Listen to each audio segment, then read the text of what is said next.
Video வந்து ஒரு 3 வருஷத்துக்கு முன்னாடி போட்டிருக்கேன். அதனால தான் வந்து சும்மா இருந்தால் கேளுங்க அப்படின்னு சொல்லி சொல்கிறேன். இந்த வீடியோ கிடையாதுங்க. ஏன்னா இந்த வீடியோ இப்போ தான் நம்ம எடுக்கிறோம். அதாவது இது சம்மந்தமாக இந்த ஆர்பிஐயோட சர்க்குலர் சம்மந்தமாக இந்த ஃபாரெக்ஸ் பற்றி நம்ம ஒரு 3 வருஷத்துக்கு முன்னாடி போட்டிருக்கோம். ஃபாரெக்ஸ் ட்ரேடிங் வந்து பண்ணலாமா பண்ணக்கூடாதா அப்படின்னு சொல்லிட்டு. ஓகேங்களா, பார்த்துருந்துருப்பீங்க, நிறைய பேர் அந்த வீடியோ வந்து பார்த்துருந்துருப்பீங்க. அதோட ஒரு தொடர்ச்சி தான் அப்படின்னு வச்சுக்கோங்க, இது ஒரு அப்டேட்டு. ஆனால் இதில் இன்னொன்று என்ன அப்படின்னு கேட்டிங்கன்னா, கொஞ்சம் முன்னாடி வந்து பார்த்தீங்கன்னா இந்த ஆல்ஃபா எஃபெக்ட்ஸில் வந்து பண்ணாதீங்க, நீங்கள் வந்து ஆப்டாவில் பண்ணுங்கள், இதில் பண்ணுங்கள், எக்ஸ்னஸில் பண்ணுங்கள், ஐசி மார்க்கெட்டில் பண்ணுங்கன்னு சொல்லிட்டு பெரிய பெரிய அறிவு ஜீவிகள்லாம் நம்ம பார்த்துருக்கோம் இல்லைங்களா, இவனுங்கெல்லாம் வந்து வீடியோஸ் எல்லாம் போட்டுருப்பாங்க. அதாவது என்னென்னா, இவங்க நினச்சிக்கிறது என்னென்னா இந்த மாதிரி ஆல்ஃபாவில் தான் பண்ணக்கூடாது, மற்ற ஆப்டாலெல்லாம் வந்து பண்ணலாம், இப்படி பண்ணலாம் அப்படி பண்ணலாம் அப்படின்னு சொல்லியிருந்தாங்க. அப்படி சொல்லிட்டு சுற்றிக்கிட்டு இருந்தவங்க எல்லாத்துக்கும் மூஞ்சியில் கரிய பூசின கதையாக 34 ஃபாரெக்ஸ் கம்பெனிஸை வந்து ஆர்பிஐ இப்போ ரீசெண்டாக பார்த்து வந்திருப்பீங்க இல்லைங்களா. அதில் வந்து ரொம்ப முக்கியமாக ஆக்டாஃபெக்ஸ் மட்டும் 3-4 வெப்சைட் வந்து வச்சுருக்கான். அதில் வந்து ஹை அலர்ட் அப்படின்னு சொல்லிட்டு ஒரு சில கம்பெனிஸ் வந்து சொல்லியிருக்காங்க. ஹை அலர்ட் அப்படின்னா என்ன அப்படின்னா, நோ சான்ஸ், அதாவது பணம் வர்றதுக்கு உண்டான வாய்ப்பே கிடையாது. இன்கேஸ் அவன் போயிட்டான்னா இருக்கான் பண்ணுறான் அந்த இதெல்லாம் ஓகே, பட் இன்கேஸ் அவங்க வந்து இல்லை அப்படின்னா அதோட அவ்வளோதான். ஸோ அதனால் நீங்கள் வந்து பண்ணாதீங்க அப்படின்னு சொல்லிட்டு ஆர்பிஐ சொல்லியிருந்தது. ரொம்ப முன்னாடி ஒரு சில வீடியோஸ் எல்லாம் வந்து பார்த்துருக்குறேன். அதில் கீழே வந்து பார்த்திங்கன்னா ஆக்டா எஃபெக்ட்ஸ் பண்ணுங்க ப்ரோ, அவங்க வந்து ஐபிஎல்லாம் ஸ்பான்சர் பண்ணுறாங்க, இது ஸ்பான்சர் பண்ணுறாங்க, அதில் வந்து கிரிக்கெட் இவர் வராரு, அந்த ஸ்டார் வராரு, அப்படியெல்லாம் வந்து கமெண்ட்லாம் படிச்சிருக்கேன். சரி, நம்ம என்ன பண்ணுறதுங்க, அவங்களோட புரிதல் அவ்வளோதான். அது வந்து எப்படின்னா, அந்த கமெண்ட் பண்ணுறவங்களோட ஒரு புரிதல், அதாவது கமெண்ட் பண்ணுற எல்லாத்துக்கும் வந்து பெரிய அறிவு இருக்கணும் அப்படின்ட்டு கிடையாது. இப்போ நானே வந்து வேற ஒரு சம்மந்தம் இல்லாத ஒரு டாப்பிக்கை வந்து நம்ம எடுக்கிறோம், கமெண்ட் பண்ணுறோம், அதில் தப்பு இருக்கலாம், நம்ம இல்லைன்னுலாம் சொல்ல. பட் நான் சொல்கிறது வந்து இந்த கமெண்ட் பண்ணுறவங்க, வீடியோ பார்க்குறவங்களெல்லாம் தாண்டி வீடியோ போடுறாங்க பாருங்கள், அவங்களே சொல்கிறாங்க இது வந்து இந்த மாதிரிங்க, இது ஐபிஎல்ல ஸ்பான்சர் பண்ணுறாங்க அப்படின்ட்டுலாம் சொன்னவங்களுக்காக சொல்லிக்க விரும்புகிறேன். எதெல்லாம் காரணம் அப்படின்னு சொல்லி பாருங்கள். ஸ்பான்சர் பண்ணால் கடைசியில் இவங்களுக்கே யாராவது ஸ்பான்சர் பண்ணோம் அந்தளவுக்கு ஆயிரும். ஓகே சரி, இப்போ ஆர்பிஐ வந்து இந்த சர்க்குலரில் என்ன சொல்லியிருக்கிறாங்க, இவங்க கிட்டலாம் வந்து பண்ணக்கூடாது. ஓகே, பண்ணால் என்ன, அப்படி பண்ணுறதே வந்து ஃபர்ஸ்ட் ஆஃப் ஆல் அது வந்து இல்லீகல். ஓகே, அதுக்கு மேலே பண்ண என்ன அப்படின்னா, அவங்க மேலே வந்து என்ன ஆக்ஷனோ அதை எடுப்போம் அப்படிங்கிற மாதிரி. இது வந்து ஒரு சட்டவிரோதம், இல்லீகல்னு என்ன சட்டவிரோதம். ஸோ அதை பண்ணும்போது அவங்களுக்கு உண்டான அந்த தண்டனைகள் கிடைக்கும் அப்படிங்கிற மாதிரி ஆர்பிஐ வந்து சொல்லியிருக்காங்க. ஃபைனலாக வந்து பார்ப்போம் எந்த மாதிரியான தண்டனை, எத்தனை வருஷம், என்ன ஃபைனு, யாரெல்லாம் இதில் வந்து பாதிக்கப்படுவா அப்படிங்கிறதெல்லாம் வந்து நம்ம இந்த வீடியோட கடைசியில் நான் சொல்லிடுறேன். முக்கியமான சில விஷயங்கள் நம்ம இப்போ டிஸ்கஸ் பண்ணிக்கலாம், ஏன்னா அதுதான் மெயின். ஏற்கனவே நான் முன்னாடி போட்டிருந்த வீடியோவில் கூட நான் சொல்லியிருக்கேன், முன்னாடினா ரொம்ப முன்னாடி 3 வருஷம் முன்னாடி, அதில் போயிட்டு பாருங்கள். அதாவது நம்ம பணம் இப்படி ஒன்றொன்னா அப்படி வெளில போகுதுன்னு வச்சுக்கோங்களேன். அதாவது ஒரு ஃபாரெக்ஸ் ப்ரோக்கர்ஸ்ட்டை எல்லாருமே, அது இந்தியன் மார்க்கெட்டை வந்து நம்ம டோட்டலாக வந்து இக்னோர் பண்ணிவிட்டு எல்லாருமே ஃபாரின் இதில் நம்ம போகிறோம் அப்படின்னா அது கண்டிப்பாக அது வந்து ஒரு பாதிப்பு தான். எப்படி நம்ம வந்து எல்லா ஃபாரின் ப்ராடக்ட்ஸை யூஸ் பண்ணி இந்திய பொருளாதாரத்துக்கு நம்ம வந்து எந்தளவுக்கு ஒரு சப்போர்ட் கொடுக்குறோமோ அது மாதிரி தான் நம்ம யூஸ் பண்ணுற பெரும்பாலான பொருட்கள் எல்லாமே வந்து made in China, made in Japan, made in அங்கே, மேட் இன் இங்கே, கொரியா, எல்லாமே யூஸ்ட் இன் இந்தியா. நம்ம வந்து அப்படி தான் சொல்லணும், யூஸ்ட் இன் இந்தியா. இது எங்கே மேக் பண்ணுறாங்கிறதெல்லாம் வந்து பிரச்சனை இல்லை, பட் இது எங்கே யூஸ் பண்ணுறாங்க அப்படிங்கிறது அந்த மாதிரி தான். ஸோ இப்படி தான் இருக்குது. ஓகே, நம்ம வந்து ரொம்ப டீப்பாக போவோம்னா ஃபாரெக்ஸ் மட்டும் என்ன அப்படிங்கிறத வந்து பார்ப்போம். ஓகே, இப்போ வந்து இப்படி எல்லாருமே பணத்தை வந்து வெளியே அனுப்பிச்சிட்டோம் அப்படின்னு ஃபார் எக்ஸாம்பிள் எல்லாத்தையும் ஃபாரினுக்கு அனுப்புகிறோம் அப்படின்னா அப்புறம் என்ன ஆகும்? இப்போ வந்து நம்ம நிறைய பார்க்குறோம், இப்போ பாகிஸ்தான் பார்க்குறோம், ஸ்ரீலங்கா பார்க்குறோம். ஸோ இது மாதிரியான பிரச்சனைகள்லாம் எங்கேருந்து வருது அப்படின்ட்டுலாம் நீங்கள் வந்து பாருங்கள். பணம் இல்லை, நாட்டிலே பணம் இல்லை. அப்போ ஃபாரெக்ஸ் பண்ணும்போது அப்படி தான், எல்லா பணமும் வெளில போகும்போது என்ன ஆகும், அது நீங்களே வந்து ஜஸ்ட் இமேஜின் பண்ணி பாருங்கள். அது எல்லாரும் அதிகப்படியாக இந்த அளவுக்கு வந்து பண்ண ஆரம்பிக்கும் போது என்ன ஆகும் அப்படிங்கிறத வந்து நீங்கள் யோசிச்சுங்க.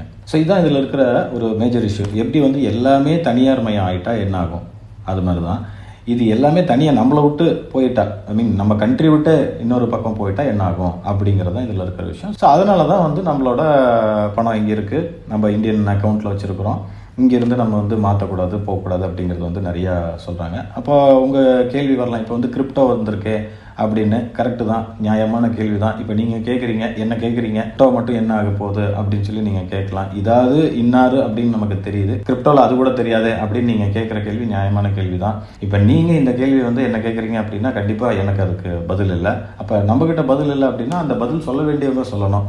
அரசோ ஆர்பிஐ அது யாரோ பதில் சொல்லிட்டு போகிறாங்க, ஆனால் கேள்வி வந்து நியாயமான கேள்வி தான். எனக்கு எப்படி இதுக்கு பதில் சொல்கிறதுன்னு என்னன்னு தெரியல. பாப்பா எங்கேயா தேடி பிடிச்சி பார்த்து ஏதாவது பதில் இருந்ததுன்னா அந்த பதிலை நம்ம வந்து ஒரு வீடியோவை நம்ம போடுவோம்.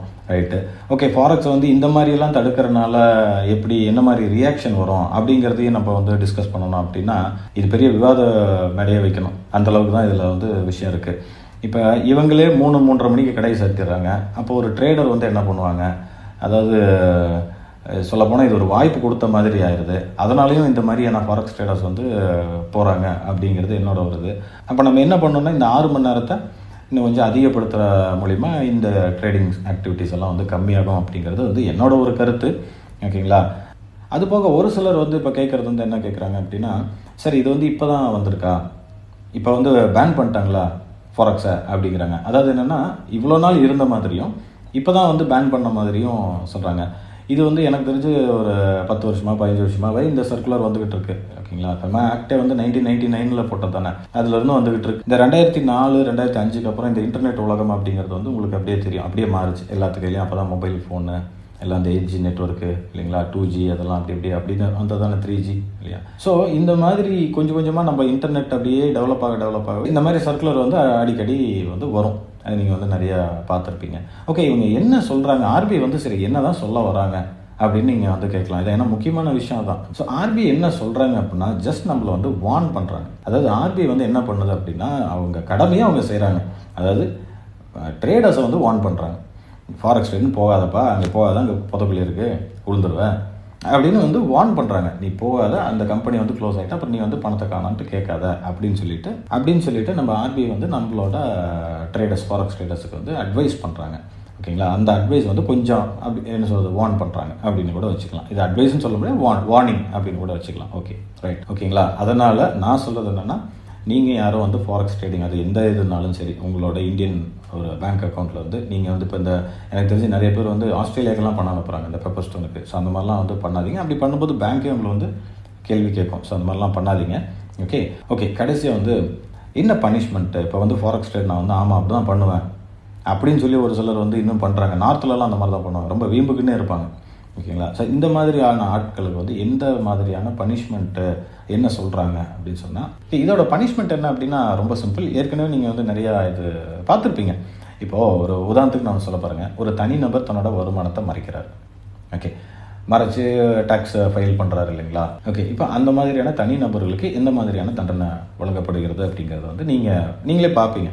ஓகே, அந்த மாதிரி தான். சரிங்களா? அந்த மாதிரி தான் இனி வரக்கூடிய அந்த ஃபாரெக்ஸ் ட்ரேடர்ஸுக்கு எல்லாமே அந்த மாதிரியான தண்டனைகள் தான். அது என்ன செக்ஷன்லாம் கேட்காதீங்க, அந்த மாதிரி தான் தண்டனை கொடுப்பாங்க. ஓகேங்களா? அந்த மாதிரி தான் பனிஷ் பண்ணுவாங்க அப்படிங்கிறத நான் சொல்லிக்கிறேன். அதனால் தயவுசெய்து நீங்கள் எப்படி நம்ம வந்து ஒரு அரசுக்கு வந்து நம்ம நேர்மையாக இருக்கோம். ஓகேங்களா? அதாவது எப்படி நம்ம வந்து கரெக்டாக ஐடி ஃபைல் பண்ணுறோம், நெல் எப்படி நம்ம போட்டு காமிக்கிறோமோ, ஸோ அது மாதிரி இதில் எப்படி நம்ம வந்து கரெக்டாக இருக்கிறோமோ, நம்ம வந்து ப்ராப்பராக நம்மளோட அந்த சட்ட திட்டத்தை வந்து ஃபாலோ பண்ணி கவர்மெண்ட் என்ன சொல்லியிருக்குதோ அதை ஃபாலோ பண்ணுறோமோ, அதே மாதிரி தான் இந்த ஃபாரெக்ஸ் ட்ரேடிங்கை பொறுத்த வரைக்கும். ஓகேங்களா? ஸோ RBI என்ன சொல்லுதோ அதை அப்படியே ப்ராப்பராக ஃபாலோ பண்ணி இங்கே என்ன ஃபாலோ பண்ணுறீங்களோ அதே தான் இங்கே ஃபாலோ பண்ணிட்டீங்கனால இது வந்து ரொம்ப ஒரு சிம்பிளான ஒரு மெத்தட் தான். இது இந்த கடைசி பாட்டு ஒரு சிலருக்கு கொஞ்சம் புரிஞ்சிருக்காது. சார் கொஞ்சம் டீட்டெயிலாக எக்ஸ்பிளைன் பண்ணுங்கள் அப்படிங்கிற மாதிரி சொல்லுவீங்க. அந்த மாதிரி இருக்கிறவங்க எனக்கு தெரிஞ்சு கண்டிப்பாக ஒரு 25 வயசு கம்மியாக தான் இருப்பீங்க. 30 வயசு கூட இருக்கலாம். பட் 30-40க்கு மேலே இருக்கிறவங்க உங்களுக்கெல்லாம் நல்லாவே நான் என்ன சொல்ல வரேன் அப்படிங்கிறது புரியும்னு நினைக்கிறேன். சரிங்க, இந்த மாதிரி சும்மா இருந்தால் கேளுங்க போட்டு ரொம்ப நாள் ஆச்சு. நம்ம வந்து இன்னொரு வீடியோவில் சந்திப்போம். நன்றி, வணக்கம்.